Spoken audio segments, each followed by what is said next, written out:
Hey guys, welcome to The Grey Escape, a show that is now brought to you by not one, but two companies that can help you or your company do your taxes and get your financial affairs in order. Yeah, tax time's coming up in North America. It's April 15th. It has passed in the UK, where it's January 31st, and I don't know where you live. Maybe you're one of my listeners in Australia, New Zealand, or Denmark. I see you guys on my stats. Thank you for listening. I don't see you, but I'm pretty sure you're cute. I'm certain I have cute listeners. Anyway, I don't know when your tax time is, but trust me on this. For taxes or year-round accounting, one of these companies will check the box on saving you time and money on your tax and financial affairs. One of them even has a plan that's free. Yes, I said free. So if you're broke, they'll still work with you. But Natalie, how do I find out about these companies? Easy. Go to thegreyescape.com/tax. That's it. thegreyescape.com/tax. One of the companies services over 200 countries. So wherever you live, you can sort out your taxes because tax time is gross. I hate it. I need a lot of coffee to get through it. If I was the kind of person who took drugs, I would save them all for tax time. And I wouldn't even feel bad about it. So sorry, Charlie Sheen, hands off my stash. It's tax time. But I don't do drugs except for caffeine. So I definitely get help with my taxes. And you can too. What's the address? thegreyescape.com/tax. Get on it and get those suckers over with. Right, time for the show. It's our new friend. He's back. Who? I'll tell you right after this.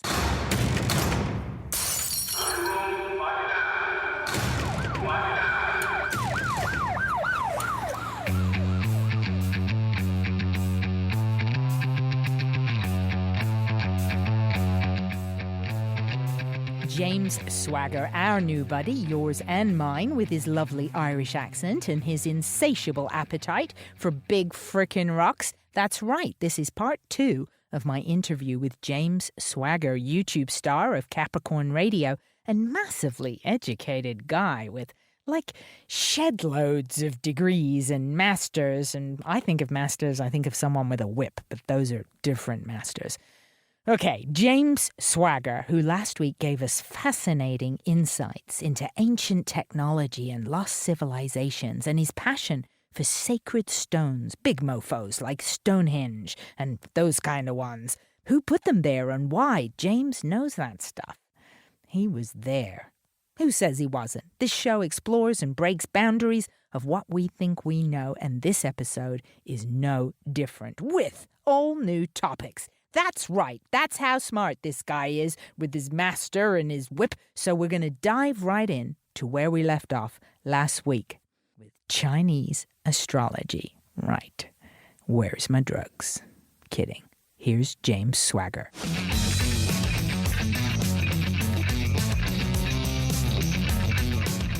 I love astrology. I'm a Cancer as well, and I'm like, I read my star sign on my chart. It's like a CV. It's like somebody's typed out my life or something. And I don't just look at Western astrology. I look at Eastern too.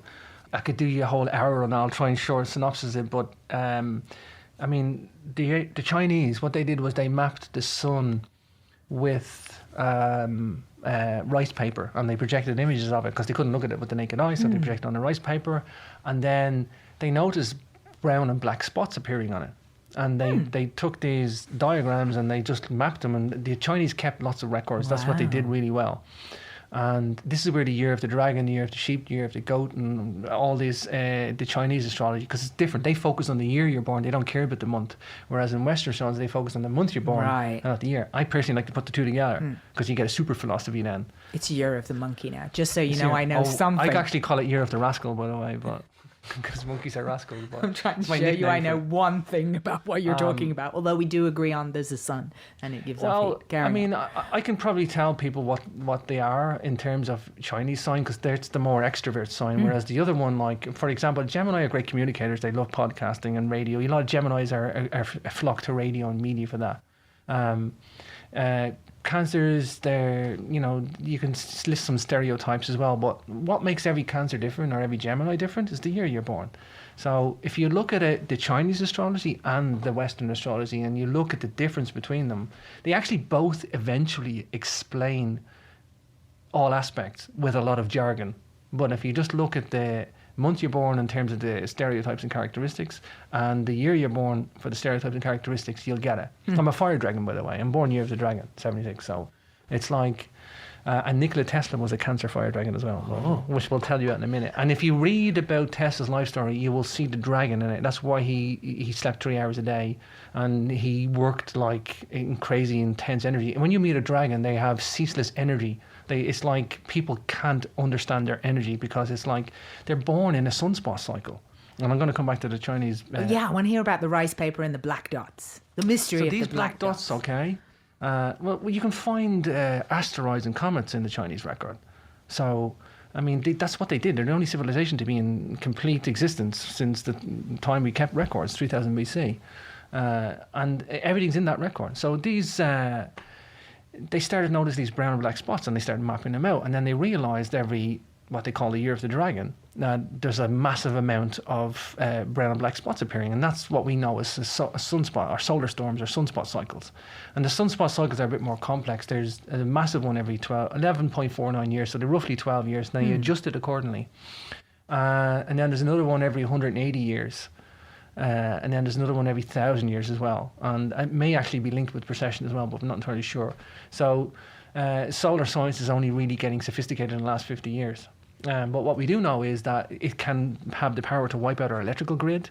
The energy in Canada, you probably know that they had a electrical grid blackout. I was there for we call it the Great Ice Storm. And there was another one. There's another one in the. I think there was another one in the 17th century, I think, as well, where it wiped out some of the telegraphs as well. You weren't there for that one, Natalie. And that was in the UK, because the Thames used to get frozen over on ice, so we're in a warm period now. But nonetheless, this 12-year year of the dragon, what happens is the sun gets active, and then it goes boom, and it lets off all these. It's like a massive release of energy, and it's almost like a sawtooth wave if you were to map it. So, year of the dragon, all these sunspots kick off, and then it falls down to nearly zero. And that's a year of the rabbit, and then it starts to constantly go up again like that. And the Chinese realized that there was different babies being born. It wasn't like it was a straight linear graph and hard to tell. It was like energetic babies, year of the rabbit, very kind of totally different characters. So they realized this, and that's why they all revere the dragon. If you're a dragon in Chinese society, you're put in a position of power or business. You don't necessarily own the business, but you're put in a position of power, and they revere dragons. They're like, there's nothing, you don't compete with a dragon unless you're a dragon. That is so unfair. Well, I didn't make the rules, Natalie, sorry. You're only saying it because you're a dragon. Well, I like being a dragon. I wouldn't change it for the world. And I'm also a fire dragon, which is it's the most abrasive of dragons. Jesus Christ. And Tesla, he was born 1856, and which is like 120 years ago. It repeats every 60 years in Chinese astrology. So you have fire dragon, metal dragon, air, fire, and water, I think it is. So they have 5 elements, as you want to call them. And the fire dragons are more intense, more abrasive. So basically every 12 years it repeats. So without getting too complex, 76, 88, 2000, 2012, and that's when we had solar storms again. But whatever you are, here's the thing, whatever you are, it always repeats every 12 years. So when you're 12 years old, you come into adolescence, mental adolescence that is, not physical adolescence. And when you're 24, you get another jump in brain power because you come back to the same energy. And it is actually literally down to electromagnetics. The electromagnetics that were released on a solar storm come at this Earth and bombard us. And we have the magnetic shield to shield most of it. People, even the Mayans, they knew about not just solar sunspot cycles, but they also knew that they wouldn't conceive children either side of a sunspot cycle. They wouldn't have... Deliberately, or it just turned out that way? Well, on the Lida Palenque, they have a special number, 1,366,360 days. And that was their special day, because when they realised that was basically the number of days of a long sunspot cycle, and they knew it was a big one, and they said, don't conceive children either side. And that's why they had calendars. They had like gear cogs with calendars saying, this is a human gestation period of 260 days, and this is the back turn, and this is all these gear cogs would turn. And when it all aligned to a sunspot cycle, they went, okay, nobody starts conceiving children, because they knew that they were going to be crazy babies, like with bipolars or, all sorts of crazy mental disorders. Wow. And that's what happens in sunspot cycles.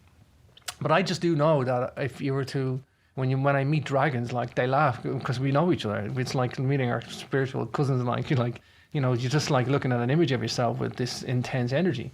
It's not the problem is you can't ever switch it off. It's not like a good thing either. I mean, I sleep very little. I'm just like, I wish I could just take a break someday. It's like getting into a Ferrari and just driving at full throttle every day. It's like, I wouldn't mind just sitting in the passenger seat for a bit, like I was driving Miss Daisy. But it is what it is. But Tesla, he was if you look at his biography, he was that dragon. He had that intense lack of sleep, and you can see when he was the Cancer, and you can see when he was the dragon. I've gone on for an awful spin on astrology, by the way. It's all right. But, so you obviously believe that there's a whole lot of salt to astrology, right? Well, I don't. I would call it astropsychology is what I believe in. I don't believe in the divination part of it. I don't believe anyone's going to tell me what I'm going to do next week or month. I think that's all nonsense. It's probably astrogenetics is what I believe in. Basically, there's a great book called Mind, Body and Electromagnetism by John Evans, and it shows you that the mind, there's an electrical field around the heart, there's an electrical field around the brain. It makes sense like that. You can actually map out the solar trajectory of the year with a sine wave. It matches up with the earth, fire, wind, water. There's a work of Maurice Cotterell. He's a great researcher. He's also electrical engineer. He understands this in terms of electrics, so do I. And when you see it, you get it. But it's a bit complex. The sun basically has a north pole and a south pole. And then it has 4 poles around the equator. North-south pole system is beautiful. And that's why the Sumerians probably chose that. That's probably why they had that. And we know this, you can go to the British Museum, you can check out all these number systems that they had. But yeah, it's a beautiful thing. Like. And I think the henge builders, and I think definitely that they may have carried on into America. I'm not entirely sure about that, but they clearly had the same body of knowledge, and they have henges at 555 feet, 666 feet, 216 feet.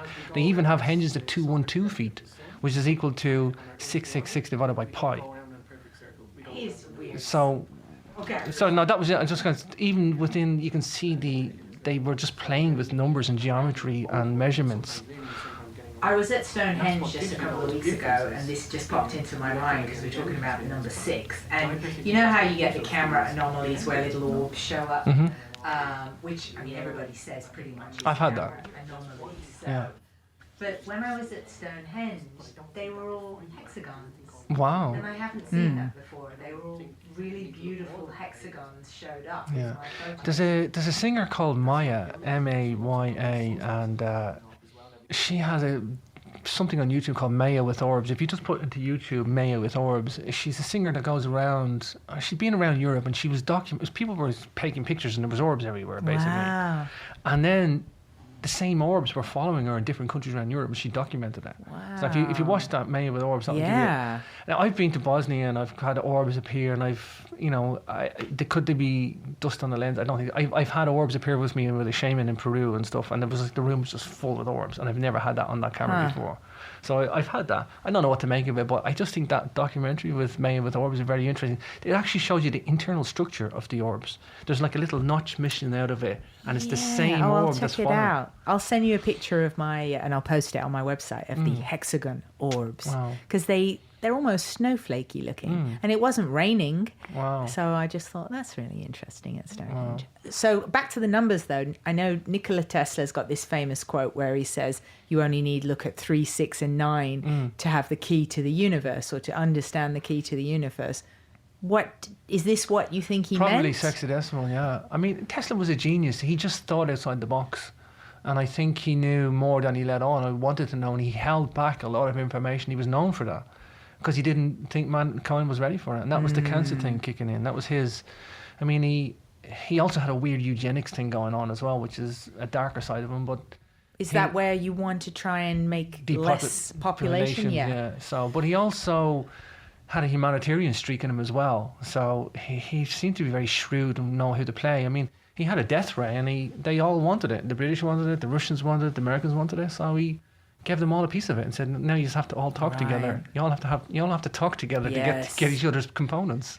Yeah, which is a clever thing and an ingenious thing to do. But that's the way he thought, and even his own going back to the 8 hertz or 7 hertz. I mean, when he had his harp array, this thing that they have in Antarctica. Harp. and Alaska as well. This high aurora research facility. Basically, he didn't want it. He realized that it was going to affect human consciousness because 8 hertz is what beats the human consciousness. And these extra low frequency waves that he had developed, he just seen it was damaging. So he rubbished it. So it's stuff he tore up, like, and stuff Tesla was 100 years into the future. That's literally how far he was. And he realized in his own time that it would be a long time. He probably thought 50 years, but he realized it would be a long time before the world would catch up with us. I mean, he was clearly, there's no other word for it, he was clearly psychic, because he described that there was white flashes his whole life that would come to him, and then he would see objects so detailed that he couldn't tell whether they were actually hallucinations. He actually didn't know. He slept that little. He didn't know whether he was dreaming or awake anymore. He didn't know. He couldn't really tell the difference.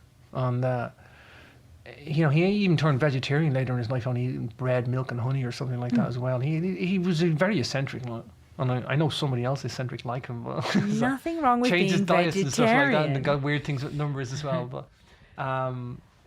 But yeah, I understand him in an astrological sense. I do understand his brain. You got to understand everything Tesla did. He invented medical physics. He invented the X-ray. He X-rayed his own hand. Wow. He even ingested radioactive dye to look at an ailment in his own body, and then he just as a curiosity. And then Röntgen gets the award for discovering X-rays, where that's like Tesla had already done it. Same as Marconi. Marconi stole the radio off, and it was only awarded in the 40s. Then Marconi didn't really invent the radio; he stole it on Tesla. But everything Tesla did was frequency. He understood frequencies and he understood waves. For example, you have a transverse wave and a longitudinal wave. And what the difference? Well, basically, a wave. The longitudinal are what's called compression waves, where it's very hard to explain this on an audio. Okay, so I can take it. Okay, come on, so bring it on. Basically, everybody's familiar with transverse waves, the normal ones. What? A normal wave, where a water wave, the energy's going up and down. Okay. Whereas a longitudinal wave, the energy is going in the direction of the wave. Whereas the energy in a wave bobs you up and down in the water. All right. So a sea wave where you're bobbing up and down on a boat is the energy. Think about the energy. That's transverse. So transverse. Well, so think about that. You're bobbing up and down in the opposite direction of where the wave's coming from. Right. Yeah. So it's 90 degrees. Got it. Yeah. So that's the transverse. Yeah. Now the longitudinal or scalar waves, what Tesla was known for, he was exploring that. And the longitudinal wave, the difference is that the energy is going in the direction of the wave. Right. Okay. So, and when they're sometimes called compression waves, or the thing is, it actually isn't in direct opposition to quantum physics or science, because even Maxwell's equations, James Clerk Maxwell was the guy who basically laid down the math before quantum physics got its act together. Well, his own math predicts longitudinal waves, and Tesla didn't believe in quantum physics or subatomic particles. He basically thinks they were just smashing atoms into each other and, making up smaller particles, like breaking a sheet of glass and making smaller pieces of glass or something. It's like that's what they're basically doing in CERN. But he was more interested in the ether and stuff like that, and he believed that the longitudinal waves was the key to this hidden power of the universe. So he explored it. One example of that was his Wardenclyffe Tower. He was transmitting electricity. Which he planned to have, his secret agenda was to give free energy to the whole planet, right? Yeah, until P. Morgan found out. And that was a little humanitarian thing again. Like, he had this tug of war going on, between the little dragon guy and and he was very abrasive as well. Sometimes he would just flare up and say, you know what, and just be very reactive, and dragons are like that. But he had this longitudinal thing going on, and he would stick light bulbs into the ground and light them up like fluorescent bulbs. He was making the bulbs himself. He didn't even have them. He had to make them himself. And his AC technology, but most people don't get why it's so successful, is basically a thing called I squared R losses. Basically, it's a formula for power. And when you square, power is equal to the square of the current times the resistance of whatever you're putting it through. But to square something is multiplying it by itself. Right. So if you have a loss of current, then you're squaring the loss. So it's like exponential. So the more current, the less current you can drive, the less loss you're going to have, obviously, because it's amplified. The loss, any current is amplified by itself. So he realized that by transmitting at very high voltage, you drop the current. If you transmit at low voltage, you up the current. Okay, something has to give. It's the same power output. So Tesla grasped this and he said, okay, well, if I create AC technology, which was this polyphase, he did it in a flash of light when he's walking over a bridge in Europe. And he realized that he couldn't bring this invention of polyphase AC technology to the world unless he went to America, and that's why he went. Wow. And he visually seen it in his head with his eidetic memory. And so when he did that, he realized the repercussions of that, because AC technology has the power to change its voltage from high to low. You can change it. It's the same power output. You can't create more power than you put in. Whatever, if you change the voltage, you down the current. If you down the current, you've no losses. And just, most people probably know this, but for people who don't, alternating current is what it stands for. Yeah, that's what we use today, and it's it was so superior to Edison of the day. Edison was a bumbling fool compared to Tesla. And Tesla seen that, and he didn't get a good run. Tesla, he met a lot of nasty sycophants in his journey. And he ended up digging ditches at one point in his life. I know. And it's a sad thing, but he was a genius, and he was locked into a time frame that didn't suit him. But then we wouldn't have our time frame without Tesla. So it's like you always find there's another guy. Funny you say the psychic thing. There's another guy called Ramanujan. I don't know if you ever heard of him. He was the Tesla of mathematics. Oh. And he had a very similar story. His life was blighted with a liver disease. He died very young. I think he was Sagittarian, if I'm not mistaken. But he was an Indian guy, and he was extrapolating mathematical theories just by his own mind. He was doing the theories in his head, and he sent off some stuff to Oxford, and they went like, what the hell is this? And still today, mathematicians are he was so advanced and stuff. He was inventing stuff that was already there, but he was also inventing stuff that wasn't there. And he has so many branches of his maths. It's called Ramanujan mathematics. There's applications to cryptology, cryptology and all sorts of complex stuff. But he invented differentiation. He didn't even know what it was called. He invented like calculus. When Newton did that as well. He just developed the theories in his head. He was unparalleled. And he believed he was downloading his information from the cosmos. He literally said that. He literally was getting it in the dream state, like flashes, just like Tesla. Have you ever had a download situation? I wouldn't say like that, but I have noticed when I'm 12, 24 and 36, I had massive jumps of intelligence when I thought I was intelligent, and I just jumped up again, where I think I perhaps went back to that energy again. And I look at it in an astrological sense, and my mind was more clearer, more switched on, and more shrewder, and more, maybe my spectrum widened or whatever. But no, I just think it's down to energies, and if you work with those energies or you work against them, you're going to reap the benefits, or you're not going to reap the benefits. That's what I personally think. And I was, perhaps when I turned 35, I was just in that right position to do that. Accidentally, I didn't plan it, but I was ready for that jump, and I made a transition about a year just before, and I was just on top of my game at the right cue at the right time. And I laugh now because things come to me so easy as a result of working with that energy. And that comes back to Chinese astrology. There's certain things that are applicable, and it doesn't matter if you're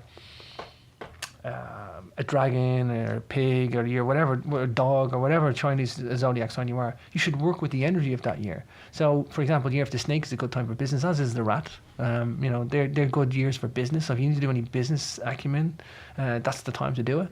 So you don't have to be a rat to do that. Rats just do it naturally. You can still do it. You can just make plans to suit that set of energy, because you're going to get like a little business brain that year, whether you like it or not. Or you're going to get a little energetic year because of the dragon. And you might not like that energy. It might, especially for a rabbit. Rabbits hate too much energy. They're the year after the dragon. So, it's too energetic for them, and they worry too much. So they like a nice secure little homestead. I think I might be a rabbit. I can't remember. I got to look it up. I wouldn't call you a rabbit. Oh. I'd probably call you, I know from your community, I'd probably call you a rooster. You'd probably be a rooster. Okay. You'd probably be a rooster. I don't know. I would have to think about that. It's and confusing. I'd have to tell you when I was born, and that's not happening. No, that's another thing. Well, you could be any type of rooster. You could be 12 years this way, that way. But I would say rooster because of, it's difficult because I know you're a Gemini, but right. So the Gemini and the rooster would go in hand for what you do in terms of acting or on stage or podcasting and on something. Oh, I'll have a look and I'll tell you if you're right. Roosters would do it. roosters would do it probably more for the fun of it and the interaction, whereas the Gemini would be good at it for the communication purposes. So it's hard to tell, but I would say probably rooster. Okay. Because I know from your change of career and stuff like that, you've probably done that because you're a rooster. Same as the dragon. Dragon seems to have a lot of different changes in their life. They same as Tesla. Look at what he did. I mean, he was doing this, that, and everything. I mean, what didn't he do? That's why I've done the same. I've done electrical, I've done mechanical, I've done electronics, and I've worked as a systems engineer. And now I'm doing like history, But what I do today, I don't see myself doing. I'm looking at the history of engineering or the history of science or the history of technology. And I'm putting all the subjects fused into one, and that's what dragons do. So dragons will always be learning, and they're always energetic, and they can't switch their mind off. And what they end up doing is, as they evolve, fusing everything together. So dragons are easy to spot because they're like, it's like the pink elephant in the room type of thing. They're like, you can't miss them, So other signs are harder. I mean, because rabbits keep to themselves, they're a little bit more difficult. Dogs are very, very loyal. My father's a dog, so but he's a double light because he's Aquarian as well. He's an air sign, and he's a very, very shrewd air sign. But he's also, Aquarians love loyalty, as do dogs. So he's like he's like the most extreme loyalty man. He's an excellent husband. If you don't have loyalty, he should be born in Japan or somewhere where they love that loyalty business. Because if you break his loyalty, you're his arch enemy.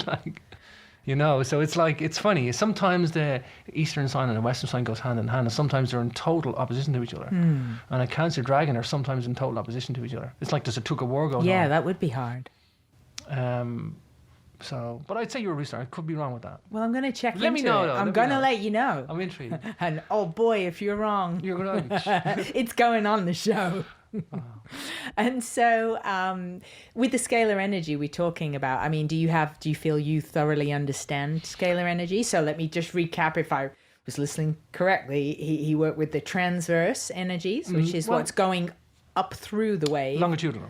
Scalar. But then the scalar is the longitudinal one. Yeah. Well, where did the transverse one come in? Well, longitudinal waves exist in plasma, and are confined spaces, but Why did you bring up transverse ones? I feel like it's a the opposite to decoy. longitudinal. It's a decoy. You've thrown me off. We should have never mentioned transverse waves. It was a decoy. All right, just longitudinal waves. It was the classic decoy. Right. And you fell for it. I did. I mean, I know this stuff.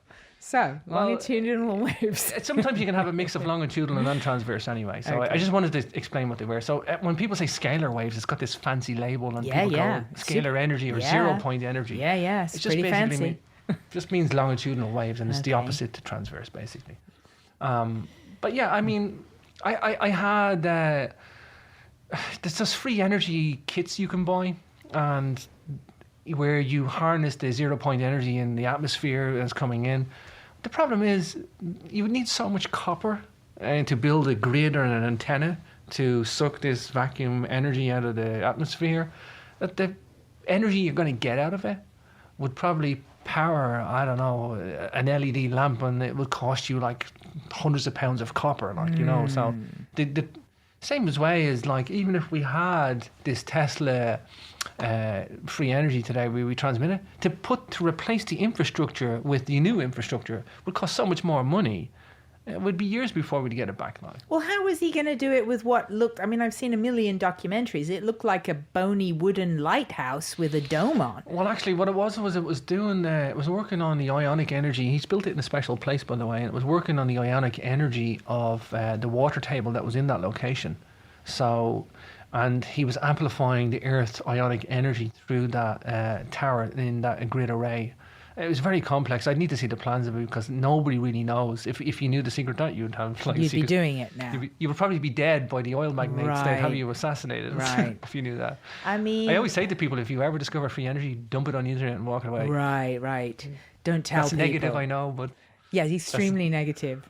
But so the ionic atmosphere, is it that it's, I know 60 kilometers comes into it. Is it that it's 60 kilometers above the Earth? Or is it that it is the space of 60 kilometers? It's the vacuum. There's layers around the Earth. There's like stratospheres and ionosphere and all that. So that's not really what I'm talking about. I think what we're talking about is like the vacuum of space has the ether in it. Ether is everywhere, all encompassing. And I think that's what you're looking to tap into. It'll have to get through the atmosphere. But they're longitudinal waves, and that's what he was focusing on. I mean, he he even developed a clever circuit to demonstrate longitudinal electricity, where he could make a light bulb light by one wire, which we need the positive and a negative and two wires. We don't even understand it because it's just so complex. But he made a light bulb light with one wire by using a compressional longitudinal wave, because the electricity would go like that. Just straight into it. Straight in and out. And he built it just to demonstrate it. He was demonstrating things that were in his head. You know, he had more patents. He had more patents than everybody at the time. Maybe that's not true now, but at the time, he had more patents than everybody else put together. Wow. Everybody else put together, he had more patents. Incredible. There's probably about 1,000, maybe 1,200 patents due to him. 700 direct and probably another 400 or 500 indirect. And I mean, one of the things, because I'm an animal lover and vegetarian and stuff. The pigeons. I love the pigeons because I love pigeons too. And I worked a lot in Covent Garden, and I'm always giving them the little scraps because they're all hobbled down there. They're all hobbled. I've seen pigeons with no feet, you know, and of course I take pity on them. But Edison, on the other hand, he was killing animals in the streets to demonstrate the power of Tesla's you could kill an animal with the DC as well. Electricity. But you could do it with DC. Right. But I thought it was just such a horrible thing to do, killing dogs and an elephant. Yeah, smoke coming out of it. Yeah, it was. I think it's grotesque display. Well, not only that, if you you know the electric fence for properties, they work on DC, and they have to be below 50 volts because they kill animals, because it's a nasty shock to us when we touch electric fence, but because of the space of the heart. From the ground is what affects that as well. The distance between the heart and the length of the leg of the animal as well, and that ratio. But yeah, so you could kill an animal with DC. I just thought it was horrible. You could kill an animal with Wi-Fi if you subjected it enough. What kind of person? It wasn't a good demonstration, though. Like that's my point. It wasn't a good demonstration. Edison was an idiot. I have no problem saying that. Edison was just an idiot, and he hated Tesla because Tesla was a genius, and. He actually, Tesla came in and fixed all his DC commutators and in his motors and stuff like that. And he said, okay, where's my reward you were going to give me? And he laughed. He said, I was joking. He's a nasty sycophant, And I don't know why he gets revered, and Tesla gets pushed out of the record, and he does. It's okay for me being an electrical mechanical engineer. I grew up with Tesla.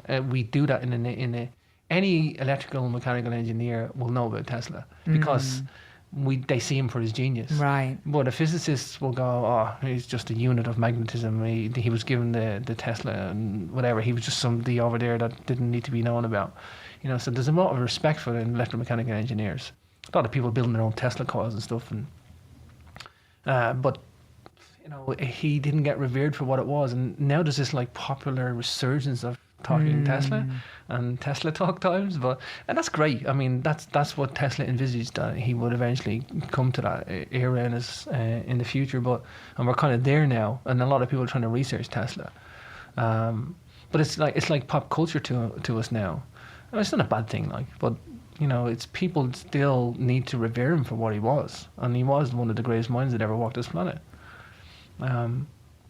The funny thing is, he actually lived in the same time as Einstein. He just didn't, he didn't get on with Einstein in terms of the science. He believed in the ether and Einstein didn't. It's amazing they never met. It's absolutely amazing that the two of them, the greatest minds that ever lived, living in the same epoch, never met. And it's funny, actually, 2 days ago we had the gravitational waves picked up as well, proving Einstein's. It's 101 years since... With the two black holes colliding. I know, and we're able to measure the gravitational waves of that. So that's amazing in itself. That's Einstein predicted that in 1915, so 101 years later we're still trying to measure Einstein stuff. And what's just the same for Tesla. We don't know half of what was in his head. But he understood frequency. For example, what I'm trying to portray to you was that he just understood frequencies. So every wave, say just a normal wave like that, it's got a peak, it's got an amplitude, and it's got a frequency. So it occurs so many times a second. So there's for example, your electricity is being generated 50, in the UK it's 50 times a second. So that generator turns 50 times a second. So in times 50 seconds, there's 50 waves coming out of that, basically, yeah? And that's what a frequency and a wave is. So frequencies and waves are related to each other. But he understood waves and he understood frequency and he understood what changing the frequency would do. And that's why he invented like the neon lamps and light bulbs, because he said, okay, we can change the frequency, we can go up a bit and we can break down gases. Wow. And we can make the gas light by breaking it down and stuff. And he invented a radio, and he had a remote control boat that he tried to sell to the military. And it was like 7 years later, they went, okay, we might kind of go for that torpedo idea now. You know, so they didn't even get it. Nobody got him at the time. He was just above everybody. But I mean, he invented robotics. That was the first remote control boat. And he had like little solenoids in it, switching the actuators and just, you know, steering the boat with remote control. I mean, in my class last week, the teacher talked about scalar energy and uses that to demonstrate how you can do healing. Have you run across this in your research? Not in my research, but I have talked to people about it. I'm not against it. I just think it's very elusive and hard to measure. That doesn't mean it doesn't work. You know, I haven't talked to enough people that's had scalar energy healing. So I need to speak to somebody about that. But I know that people do it and they say they get good results, and that's all I can really comment on, Natalie. I mean, it's extremely difficult thing to measure. A lot of New Age people flock to it, and that's kind of nothing derogatory about New Age either, but I mean, it's a difficult thing to measure or talk about. I thought it was impossible to measure scalar energy. I thought that was one of its mysteries. That's the mystery of it. It's hard to see or detect, and because other waves are. The great thing is, like I said, though, is James Clerk Maxwell, his equations do predict scalar energy, or longitudinal waves, I should say. And there's a lot of people trying to work on that now, and like Maxwell equations like really set the foundation for quantum physics. And people think that scalar energy and quantum physics are in direct opposition to each other, where in fact Maxwell's equations is trying to predict them both. That it could be, you know, we could be some sort of it's like Newton and before Newton we didn't have quantum physics, but it's like the classical mechanics breaks down at the quantum level. You know, that's why quantum physics is there, because it's like this whole branch of physics for the subatomic level. So we just didn't know about it. Maybe there's something else like the scalar energies behind the quantum physics that we just don't know what's there until we find a window into how to work with it. So that's what I personally think. And I think the ether, I think there's a lot to it. I think there's a lot to, I mean, look what the guy did. I mean, let's kind of, if everybody got to the drawing board and had a look at Tesla's brain and what he did and how he thought, I think we could learn a lot more. Weren't all his papers seized? How dodgy is that, Natalie? I mean, they were, right? They were all seized. Yeah, they went in and had it. Like, well, he had like he was dabbling in military like projects, like with death rays and stuff. The machine, that is a bit dodgy. It is a bit dodgy. The machine to end all wars. Who wouldn't want to go in and seize that? But yeah, I mean, incredible guy, and I think there's a lot more research going into his work now. It definitely is. I mean, it's almost the amount of Tesla coils people. I mean, Tesla coil, by the way, they use that to test airplanes and cars and automobiles from lightning strikes, because you can generate your own lightning. Wow. So that's one application of Tesla's Tesla coil. So you can generate your own lightning and use it to test the shell of a plane when it's getting struck by lightning, because it will shield it to a certain extent. Like. So they make sure it's able to withstand so many million volts of a high voltage charge and stuff like that. But lots of people are building Tesla coils now, and I know a guy from Australia. I think his Facebook name is Desert Experimenter or something like that. But he used to be in podcasting, but he's a mad Tesla fan, and he's building all of Tesla's stuff and just kind of seeing where Tesla was going with it. So I don't know, maybe just a gem of discovery waiting to be in there. Yeah, I'm sure there is. I mean, as an engineer, one of the things that fascinates me about the scalar energy and that Tesla came upon it is, how do you come upon something that you can't measure and identify it and isolate it and be able to use it again in your experiments when you can't see it? Or quantum physics is a great example of that, Natalie. I mean, you can't do that with quantum physics either. Quantum physics, well, you can. Once you measure something or observe the particle, you can't know its momentum. If you measure its momentum, you can't know its location. It's an inequality equation. The mathematics predicts this when you go to do it.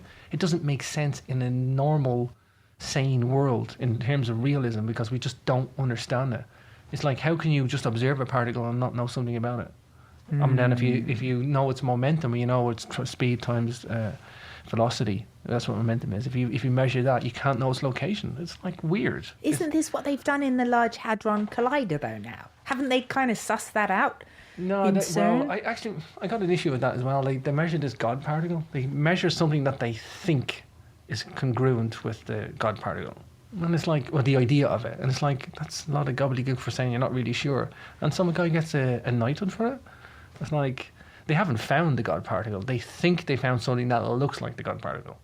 That's not science. I think they shouldn't call it the God particle. I think that's It's not very sciencey to call it not the very God. sciencey. No. The Higgs boson. But I mean, I don't know. I mean, here's the thing. Quantum physics, right, is probably the most successful theory on the planet, and it's the least understood. It's also, the most reproducible scientific theory, and it's not understood. In other words, I often say to people, you listen, the tracks on your mobile phone, they can only put them so close together. And so in quantum mechanical engineering, the electronics industry relies heavily on quantum physics. They cannot put those tracks on those copper too close because the electrons going down this track get confused and they don't know whether they're in this track or not. Wow. Because there's a thing called tunneling. It's quantum tunneling where it can go through a barrier, whether that barrier is a physical thing or not. Right. And it's very complex to explain, and it's down to wave mechanics and the Fourier transform analysis math is what you're dealing with there. Do you want to figure that one out? But I've done all this stuff, Natalie, and it's nuts. It's insane, exotic mathematics, and it's mathematics predicts it all. They don't really understand it. They just know that you can measure the effects. Wow. And when you measure the effects, you know you can exploit them to some engineering practice. That's what engineering is. It exploits the known science to come up with something of value to people. And, making those tracks on a mobile phone, they just can only reduce them down so small. And it depends on the thickness of the cable or the thickness of the track and the distance, the closeness to them. That determines the well. And if you can break outside that well, then those little electrons can be... electron, again, isn't a particle. It's sometimes a particle, sometimes a wave, and it's... if you think you understand quantum physics, then you need to go back to the drawing board because you don't. Well, I talked about that with Anthony Peake, the electron, how it's like the celebrity that when it thinks the paparazzi's out there, it changes, It's true. It's true. And it's like what we have is it's probability. And this is what people don't like it. It's probability. So you have like a electron, for example, this particle, but it's not really a particle. It's got 5 locations.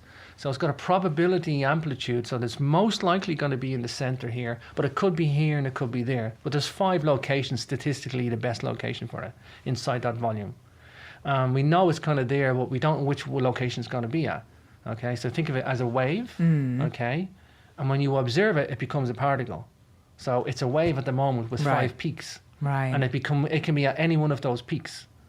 But we call it the collapse of the wave function. Mm-hmm. And the maths to deal with this, Natalie, it's everything we've got. It's complex numbers. It's Fourier analysis of math. It'll drive a man to drink. It drove me to drink, Natalie, because I did this at top level university, and I took I'm not the greatest of math. I got a first class honours in it, but I'm not the greatest at math. I mean, I'm more the engineer than I am the math and the physics guy. But I did it because I wanted to do it, and I wanted to get out of engineering, and I thought I'd go in a different direction. But it's like I say, when you collapse the wave function, then you observe it in one of these locations, and it's like probability. Sometimes a particle, sometimes a wave.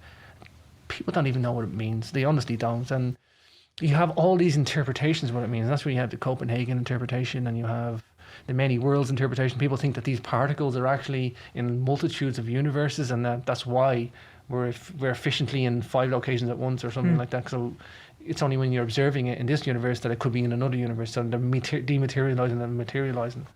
It's nuts. It does your head in. Whatever way you look at it, it's insane. So... but it's not understood by anybody, and it's exotic, and physicists hate that. And in a way, I'm kind of glad, because kind of physics has come back to philosophy again, and that's what the ancients did. They were philosophers first. They put it all together in a philosophical sense, and physics has to get philosophical. I was just going to say, when we're talking about the electron and the wave and the particle, that I feel a deeply, it's like a bit of an intuition, an inkling that there's something very philosophical about this concept, that it's infinite possibility until you look at it, until you label it, and then you collapse the wave and there it is. And I feel that how we live our life, the more we actually think about something that we're aiming for, in a way, I believe we can actually be preventing it, because we don't know the way we're supposed to get on that journey. We don't know. Let's say I want to get to point B. Well, there's a lot of ways I could get to point B, but I think I'm so smart, I'm going to do this and do this. But by doing that, I feel it's collapsing the waves of possibility, and maybe there would be a better, more natural, organic way. And if I loosen the reins in my own life, I swear I've seen so many examples when I take my laser vision off something that I want and I go, you know what, let's have a little trust here. I'm not smarter than all this energy around me. There's no way. We're living in 1% of what's really there. So I can't assume I'm in the 1% that's the smartest, right? So if I have a little trust that the 99% of all this empty space has intelligence in it, and I often find, bam, things happen the minute I stop thinking that I've got the control and I'm the one collapsing the waves into particles. Yeah. When I release, it's like, vroom, things glide along. Just in my own little philosophical sense of myself, I think that... First of all, can you just please tell me that was brilliant? That was lovely. Okay, thanks. I'm actually not the reason. I'm gonna gel with you, and I kind of think along the same lines. I think that we have predetermined path in life because the past, the present, and the future all exist simultaneously. That's proven, and I think that we're probably collapsing and going forwards and backwards in time. And it's very real to us. I can touch the table. I can, touch the cup. I know this is the real world, right. And it's like I'm living it now, but I've probably lived it before, and I'll probably live it again. And it's like maybe we just kind of, go backwards and forwards, and time, past, present, future does all exist simultaneously. And our concept of time is what the problem is, not time itself. And I think that, I think maybe you have nodal points that you have to be on your journey, and the more you don't, at the end of the day, I have to be James, first of all. I have to, probably get myself a education degree or something. I have to go and meet this girl. I have to settle down. I got to get this house. I got to get whatever, these nodal points, whoever I am. And I have to, how I get to those nodal points, I could probably go off the beaten track extremely. And I've probably noticed this. I try to follow the journey a bit better these days. But I think the more you go off your beaten path, you get pulled back in harder, because you got to appear in these locations. Just like a little particle, you got to be at these nodal points in your life. Yeah, I think there's nodal points as well. And I don't think that matters too much how you get there. You just want to make sure it's an easier journey, because you're going to be at those nodal points anyway. And I've had a few strange things happen to me, where I've just like walked up and gone, this is just nuts. This is too weird for me. What's the strangest thing? I need this to be really good. Well, I was questioning. I was living in Cornwall, and I have a good friend, Martin, from Nottingham. Cornwall's good. I like it. I loved down there. I loved it down there, and I spent 7 years of my life down there in Penzance, and I was living the dream. I had a property overlooking St. Michael's Mount. You were dragging it up. Dragging it up. I was dragging it up. I had many a party down there. I loved it. I actually never missed a sunrise there. For 7 years. I just loved it. I had a bay window over St. Michael's Mount, which, by the way, is the top 10 most photographed bays in the world. And it's got St. Michael's Mount Castle on a mountain on an island in the bay. And I was like... You got the castle, the bay. I was like, why would I miss the sunrise? I was like, sunrise over the bay every day. And I like nighttime anyway, so I'm sitting like that and living the dream. And I had a lot of things go wrong in my life at that moment, and I questioned everything. I didn't want to be engineering anymore. That company with 14 people working for me, I didn't want it. I didn't want to be it. I didn't want to know about it. I wasn't following my dream, and I was like, I wasn't on that nodal point. And I got to the point where I was questioning myself, my soul. I was broken. I was a broken man, and I didn't, I knew I should have rose to certain decisions and to be different, and I didn't. And I had a good friend, Martin, and I'm still pals with him. I hadn't seen him in about 6 years till recently, actually, and there's this word called Anam Cara, by the way, which basically means soul friend. It could be soulmate as well, but it can be soul friend. It's a dual meaning, whether it's a mate, a physical mate, or just a friendship, whatever. But it's an Irish means anima is name, and soul is anima is soul, and cara is friend. So, I mean, I'd known Martin for a long time down there, and he knows I'm Irish, and he knows I speak a bit of Gaelic, and I'm like, I drove past this sign that had Anam Caran on it, by the way. Okay, it was his stepmom was my accountant, and I actually said, "Give me a I used the F word, but I said, "Give me a goddamn sign." And I was like, I drove through this entrance every week to see my accountant, and the hedge was sitting there, covering it. And I had just been pruned that week, and I felt I'm going to my accountant, and I said, "Just give me a sign. I want out of here."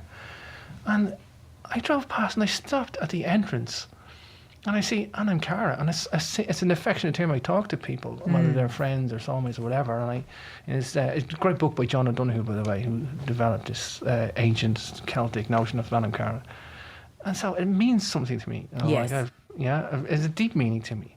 And I've been in Cornwall for 7 years, and it's been covered over. I'm going there every week, and then it's just somebody who's pruned the bush, and I'm saying, Anam Cara. I stopped the vehicle I was driving, and I'm like, that's bizarre. So I rings Martin up, sitting at the sign. Martin, I never noticed that sign. When did you get that put in? Oh, I built that myself. I carved it by hand. And I'm like going, do you know what it means? He goes, yeah, it's soul friend. It was somebody who you confide in times of need. And I was like, I need somebody in time of need. And he's like, told me, and I had this mad conversation with him. I just figured out everything I needed to do. But I have these little things that appeared to me like that. You know, I literally, I was just driving up the driveway, and I asked for a sign. Yeah. And there it was. And it was very literal. It was very literal. Like, but it is, and it's bizarre. And it's like, Martin, you know I speak Gaelic. He said, why didn't you ever tell me? Oh, I always thought you'd seen it there. And I went, no, I never seen that. He goes, I actually made that myself. I chiseled that by hand. Which I think is bizarre. That's very sweet. I think it's bizarre that the only guy I ever knew kind of friendship down there was the guy who actually made the Anam Cara. You'd think if he chiseled it by hand, he would have not let the bush grow over it. Well, wouldn't you think? You would have think so. He was lazy. I mean, come on. You could have been on your way at your nodule. What do you call it? A nodal? A nodal point. You could have been on that nodal point. But I did. I got back on my little nodal point soon after that. You had a gardener. Yeah. And, yeah, you know, and I just have little strange things like that happen, you know. I mean, it's only got meaning to me, really, like, but I look at those things and they mean something to me. Well, they are little signs and synchronicities. I have a place where I live in the north of Ireland, and I call it my mountain of dreams, and I go up there. This is a little personal insight for people. They don't normally get this on the show, but I call it the mountain of dreams, and it's 1,263 feet above sea level. And it's got a sheer drop straight down, and you can see Scotland on a clear day 50 miles away, the Isle of Islay. That's nice. You see the Giant's Causeway, you see the entrance to the loch and the whole of Donegal, and it's absolutely beautiful. And I go up there, and you would think I would abuse this little fact, but I don't. I go there when I want something good to happen. I would not think you'd abuse it, no. Well, it's like every time I go there and I ask the universe for something, I don't pray to any deity, but I do ask the universe sometimes for some help. Like I go, look, meet me in the middle here. Give me something, like, and I want something, and I go up there and I get it, and it's like pretty within a couple of days. But I don't abuse it. I don't go up there and go, I want a few quid in the bank account today. Thank you very much. Yeah, there's a little lottery top up there. Right. Nice. But I don't. And it's not only for things that have meaning to me. It's not usually financial. It's either just like I want direction or something, and I do, and I go up and I get it, and I'm like, wow, that's... It's like you've got your own portal to the universe. If you see it, it's like a portal. It's like a phone to the universe. I'll show you a picture of it later, but it's absolutely stunning and beautiful. And that's awesome. It's I go up there quite regularly, at least once or twice a year anyway. I'll have for a little bit of universe. So I do that, and it's like I only go up when I'm looking to get on that nodal point again. It's usually when I find myself losing direction. And I know myself to do this. I know to look for the direction when I start doing it. I didn't when I was younger. I just went in a chaotic lifestyle, and but I know to look for the direction. As soon as I feel a sense of loss of direction, I rectify it. And I'll either ask the universe, or I'll ask friends, or I'll talk to somebody about it. Like, and I try to get back on the nodal point, because I think that's what we've got to do. Yeah, it's a bit philosophical. That's my little philosophical. Yeah, well, it's a lovely place to end on as well. A nodal point. And the more we're all aware of those signs, like you and the hand-carved sign, I personally feel that when we have those synchronicity moments, Synchronicities, yeah. those are the signs that we are on the right track. Like if you've recently made decisions and you're making changes in your life and suddenly there's this little synchronicity, to me that's like a thumbs up from all the frequencies and vibrations that's a harmonic path you're going down. It's good. Sure. You know, that's how I look at it as well. But Nodal Point's pretty good. I got to mention megalithicodyssey.com. Okay. I forgot about this. I talk too much. I have to put my own plug in. megalithicodyssey.com. My new documentary's coming out on megaliths. I got some really interesting people in it. Oh, that's awesome. Season 1 is 8 episodes. And I'm trying to do something different, Natalie. I don't want it to be a documentary with James Swagger. I want it to be, if you want to follow James Swagger, go to jamesswagger.com. I want this to be a documentary about the megaliths. I don't want it to be... It's about the rocks. It's about the rocks, Natalie. Yeah, and it's about what's going on with the rocks. And I'm trying to touch each episode on a body of knowledge. So megalithic origins, gods, myths and men is the first one. I'm going to touch on the acoustics, the astronomy, the shamanism, the artifacts, awesome. The engineering, alternative theories like earth energies and stuff like that, and then a conclusion. So I have 8 episodes targeting each body of knowledge, and it hasn't been done yet, Natalie. That's brilliant. And that's why I'm doing it, because I see, maybe the time is right for it. I don't know, but I just don't see it being done yet, or anytime soon. I'm running it into season 2, where I'm going to do a feature in every megalithic country as well. So season 1 is almost finished, and there's a free online promo for people. You can register at megalithicodyssey.com, and that's it's a free online promo. You can catch that in around 1st of May, I hope. And how do people watch this? They'll be watching it on the website, DVD, YouTube, Amazon, and Vimeo, whatever. I'm just covering everything. That's great. Yeah. And so will it be free on YouTube for people to watch? It's going to be, the pilot's going to be free, and then season 1 will be a box set that you can buy. Okay. Yeah. Do you know how much you're going to charge? Dragon? I have an idea. With your dragon power. I'll be honest with you, I'm not going to recuperate my money for what I've spent already on season 1. I'm putting my own personal fortune into this documentary, and it's costing me, I mean, flying 4 people around Europe every month for the whole of this year. Yeah, that would cost a lot. 4 people around Europe. I've done 7 film shoots last year, and I'm doing a shoot every this year. But I want it to be what it is. I mean, I want it to be... the only way I can do that, there's some good documentaries that feature on Stonehenge. There's some good ones that feature on specific places, and then there's a couple on Britain, but there's nothing all-encompassing on megalithic Europe. And it's a European story. It's not a British story or an Irish story or a Scottish story or a Stonehenge story. Get off Stonehenge for a moment. Stop making documentaries with Stonehenge. But I mean, come on. Look at the Stonehenge. rest. It is the granddaddy of all. I know. It's like I say to people on the street, Natalie. Actually, I might actually do this in the documentary. I said to people, "What's a megalith?" Don't know. What's Stonehenge? Oh yeah, I know what Stonehenge is. Then it's like right. To get these iconic monuments. Of course. Look at these iconic monuments. But you say megalith to people, it's like a specialist word that nobody really knows. It is kind of specialist. It just means big stones, but it actually should mean, its original sense is this Neolithic culture in Europe, although it could be attributed to Peru, Easter Island, Egypt, or any of the places that use big stones, Lebanon or whatever. But it should really mean the megalithic culture is what I'm talking about, of northwestern Europe. These people that left us some very sophisticated monuments, and I want to just bring them to light. I want to bring what they did to light, and I'm doing it in as academic a way as I can. I'm open to all sorts of beliefs. I've got some really interesting theories in there, not much mine, but mostly other people's. And I want to synthesize. I'm a synthesizer. I like to synthesize all the data, and that's the systems analyst in me. I'm trying to get all the system of knowledge and everybody in the one location and gel it all together as best I can. Right. It sounds amazing. And actually, it's this me. I actually just wanted to do a small documentary, but I can't. It has to be a big one because the stones demand it. The stones demand it. Well, I have to put like each body of knowledge in its own episode because it's pointless doing it. Otherwise, and you've got a lot of knowledge. Yeah, I mean, I can do better. I mean, there's some of the stuff on the earth energies I'm not totally up to date with, but like that's why I say I've got Maria Wheatley in there as a presenter and Thomas Sheridan. They both of them are co-presenting it. I will stand in for some presenting myself, but it's mostly them two presenting it, and I'm producing and directing it. You'll of course be inviting me into season 3 so that I can use the phrase big rocks frequently throughout the show. Yeah, well, hopefully it'll go to a season 3, but I'm very hopeful for what I've got so far. I mean, I've been all around Europe, and I'm going to be up as far as the Faroe Islands as well, North Scotland. Wow.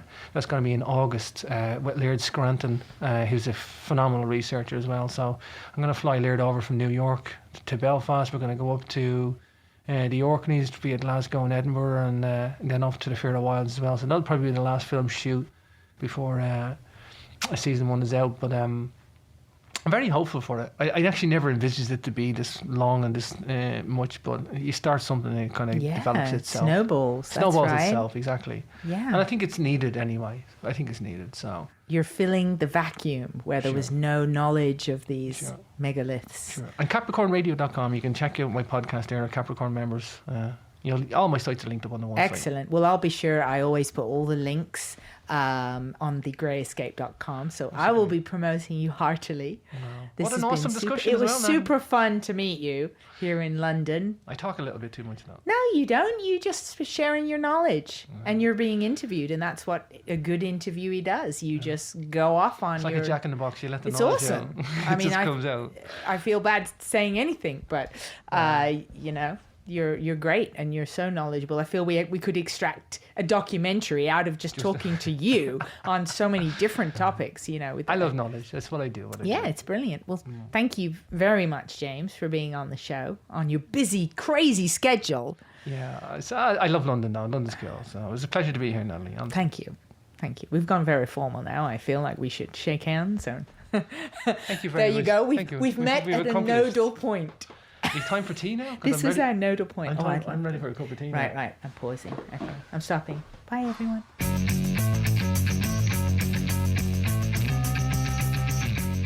Nodal points. Everybody, find your nodal points. I'm going to find mine, even though I'm not flexible. I like it, nodal point. Thank you, James Swagger. You're a smart guy and a nice guy.